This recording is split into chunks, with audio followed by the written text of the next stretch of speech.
आइए बच्चों, मैं आज आपको श्री वैवस्वत मुनि जी के बारे में बताती हूँ। विश्वकर्मा जी की सुपुत्री संज्ञा भगवान सूर्य की पत्नी है। उसके गर्भ से वैवस्वत मनु का जन्म हुआ, जो परम विख्यात यशस्वी और अनेक विषयों के परिज्ञान में पारंगत थे। विवस्वान का अर्थ होता है सूर्य। उनके पुत्र होने के कारण इन्हें वैवस्वत भी कहते हैं।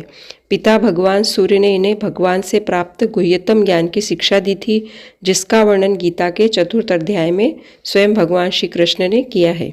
ये भगवान के बड़े भक्त थे। इन्होंने बद्रिकाश्रम में जाकर दोनों बाहें ऊपर उठाकर और एक पैर पर खड़े होकर 10,000 वर्षों तक बड़ी तपस्या की। 10,000 वर्षों तक तपस्या इसलिए कर पाए क्योंकि ये सतयुग में जन्म लिया था इन्होंने, और सतयुग में आयु 1,00,000 वर्ष थी। सभी लोगों की आयु उस समय, जैसे अभी 100 वर्ष आयु है, वैसे उस समय 1,00,000 वर्ष आयु थी। इसलिए 10,000 वर्षों तक उन्होंने तपस्या की। ये 14 मनुओं में से 7वें मनु है।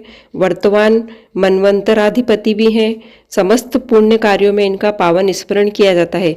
सप्तमे वैवस्वंतरे कहकर संकल्प लिया जाता है। जब हम कोई संकल्प लेते हैं या पंडित जी जब संकल्प दिलवाते हैं तब ये बोलते हैं। भागवत के अनुसार राजर्षि सत्यव्रत ही वैवस्वत मनु हुए हैं, जिन्हें ब्रह्मकल्प में भगवान ने मत्स्य अवतार लेकर मत्स्य पुराण के रूप में भगवत तत्व का ज्ञान दिया था। इस तरह की जानकारी हम सबको होनी चाहिए। ये सतयुग की बातें हैं और उस समय कौन कौन ऋषि किस किस तरह से प्रसिद्ध हुए, उन्होंने क्या क्या कार्य किए, ये सब मैं आपको छोटे छोटे वीडियो में बताती रहूँगी। ये सब भी सामान्य ज्ञान का विषय भी है और ये भी पता चलता है इससे कि सतयुग से लेकर आज तक कितना ज्ञान विज्ञान हमारे ऋषियों के पास था। धन्यवाद।